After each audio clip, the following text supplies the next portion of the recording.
अब यहाँ पे भाई यहाँ पे पोजेसिव मलकियत जो वो रखता है, जो उसके पास है, उसके बारे में बात की गई है। तो यहाँ पे यू के साथ हैव लगेगा कि उसके पास कितने फैमिली मेम्बर्स हैं। How many family members have you got? My parents. You know have brothers sisters. यहाँ पे फिर उसने मिस्टेक कर दी। यहाँ पर सेंटेंस है कि how many family members you got. यहाँ पे इसकी मतलब मलकियत को जाहिर करने के लिए कि आपके पास फैमिली मेम्बर्स कितने हैं। तो जब मलकियत की बात हो रही होती है तो हम जो हमारा सब्जेक्ट होता है उसके साथ हैज़ और हैव लगाते हैं। यहाँ पे यू है तो हमें पता है कि यू के साथ हैव लगता है। तो क्या क्वेश्चन बनना चाहिए था कि how many family members have you got. जवाब क्या है? My parents.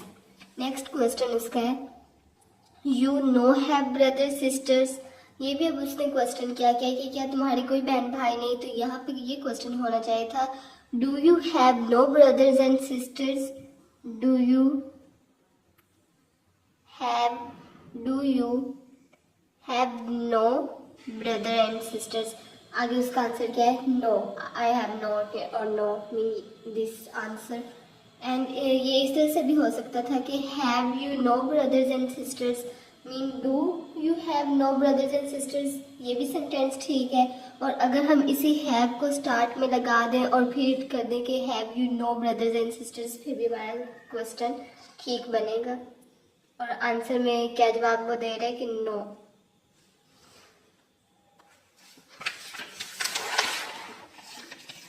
नेक्स्ट हमारे पास यहाँ पे क्वेश्चन टाइप 7 है।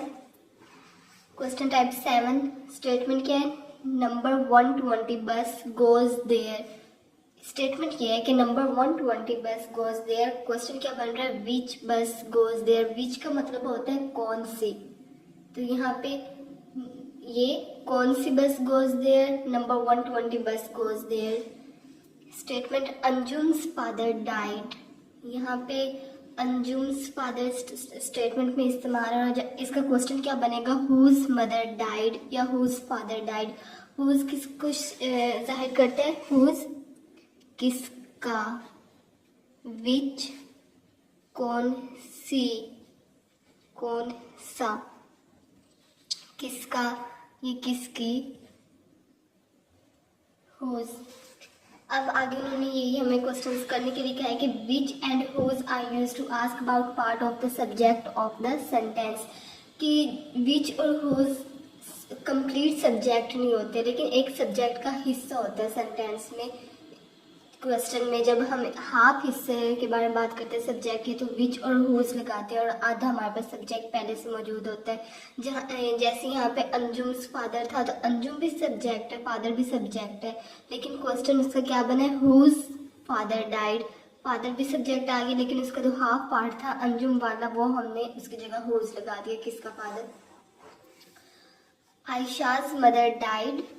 Who died. यहाँ पे ये भी क्वेश्चन बन सकता है कि Ayesha's mother died, who died. Ayesha's mother died, whose mother died.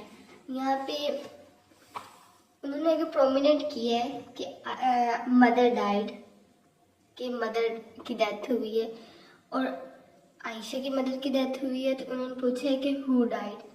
यहाँ पे आयशा को प्रोमिनेंट किया गया, आयशाज मदर डाइड। तो यहाँ पे क्वेश्चन क्या बन रहा है कि हुज मदर डाइड, कि किसकी मदर की डेथ हुई है। एक्सरसाइज नंबर 11 है keeping the question type 7 rule before you write questions for the following answers keep the bold word in mind before writing the question. अब उन्होंने आगे हमें यही कहा है कि ऊपर जो एग्जाम्पल्स दिए गए उन्हें देखते हुए जिस सब्जेक्ट को प्रोमिनेंट किया गया उसके मुताबिक क्वेश्चन बनाए।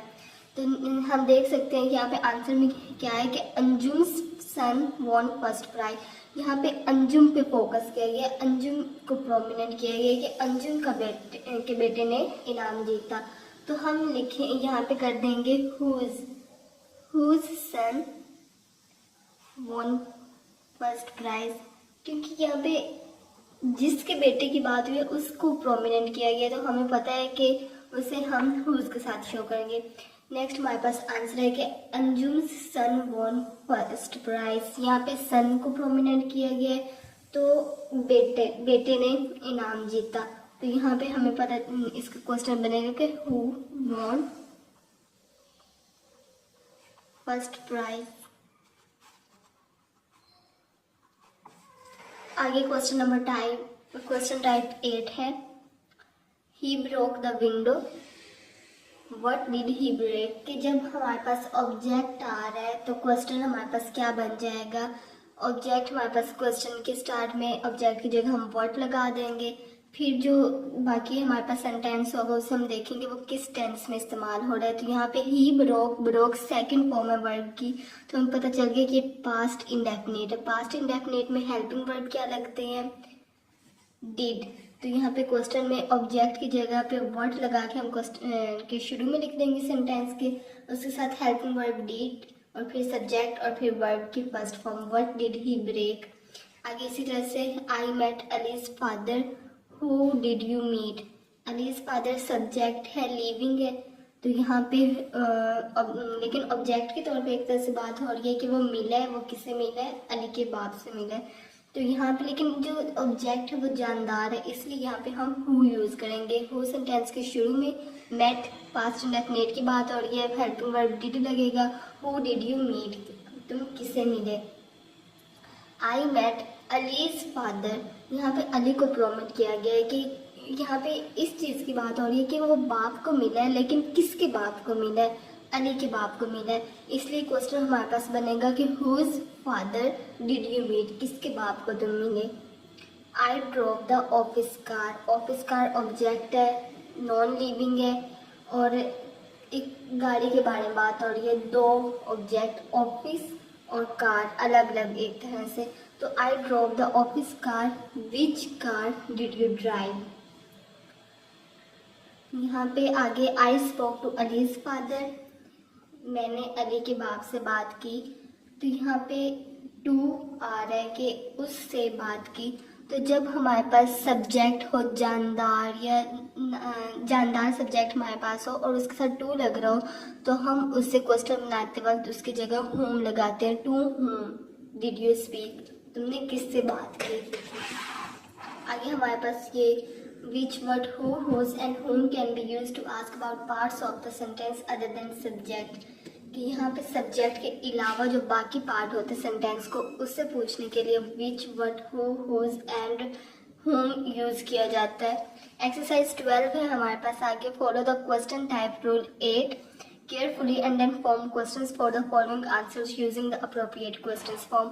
यहाँ पे फिर हमारे पास क्वेश्चन आंसर्स हैं कि he stole my father's watch. तो यहाँ पे ही हमारे पास सब्जेक्ट है और जानदार है, इसके अकॉर्डिंग हम क्वेश्चन बनाएंगे कि और इसे प्रोमिनेंट किया गया, मतलब इसे देखते हुए हमने क्वेश्चन बनाना है। तो ही की जगह हमारे पास आ जाएगा who stole my father's watch. ये हमारे पास क्वेश्चन बन गया।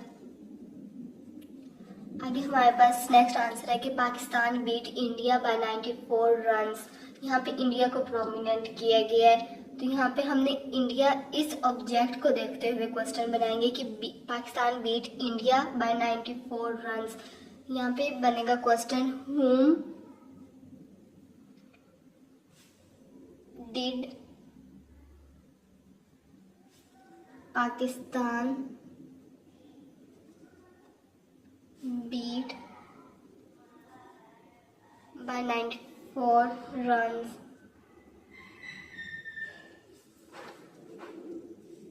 He broke the world record। He को प्रोमिनेंट किया गया, तो सब्जेक्ट को देखते हुए हम क्वेश्चन बनाएंगे कि who broke the world record।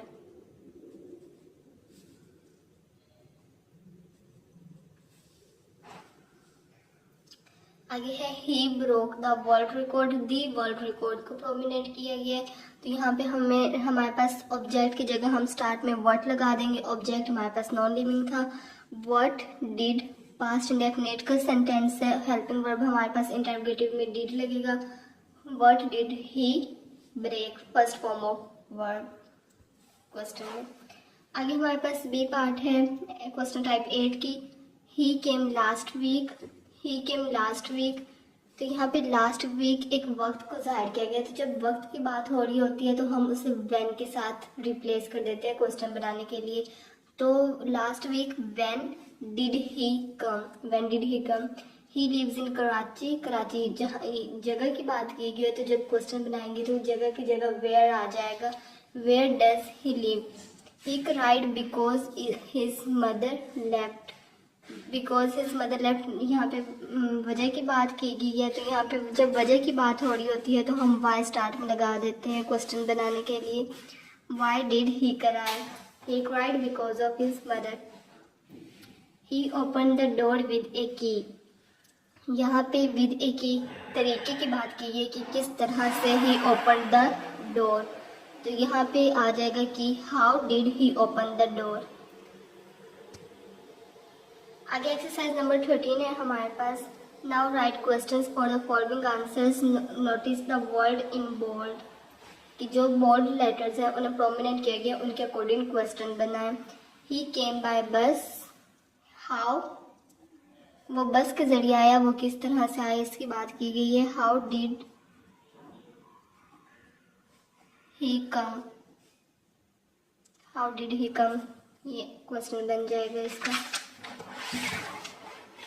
आगे हमारे पास आंसर है कि ही बाउट इट इन न्यूयॉर्क, जगह के बारे में बात की गई है तो हमें पता है हम वेयर यूज करेंगे।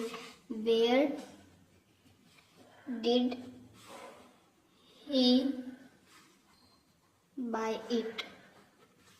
नेक्स्ट आंसर हमारे पास है कि आयशा लास्ट वीक, वक्त के बारे में बात की गई, लास्ट वीक व्हेन आएगा। Ayesha last week when did I see Ayesha. I like him because he is honest, I like him क्योंकि वो ईमानदार है। यहाँ पे बिकॉज ही इज ऑनेस्ट वजह बताई गई है, तो वजह को हम क्वेश्चन बनाने के लिए वाई के साथ रिप्लेस करते हैं। Why do I like him,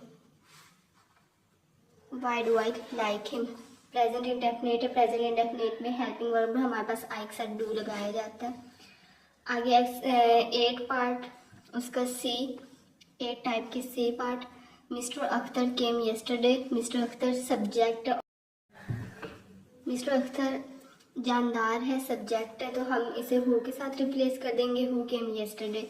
I met Akhtar, who did you meet, यहाँ पे ऑब्जेक्ट के तौर पर जानदार है तो हम उसे होम के साथ रिप्लेस करेंगे, whom did you meet. My expensive vase broke, expensive vase object है और नॉन लिविंग है तो हम इसे वर्ड के साथ रिप्लेस करेंगे, what broke, my expensive vase broke, what broke. तो ये था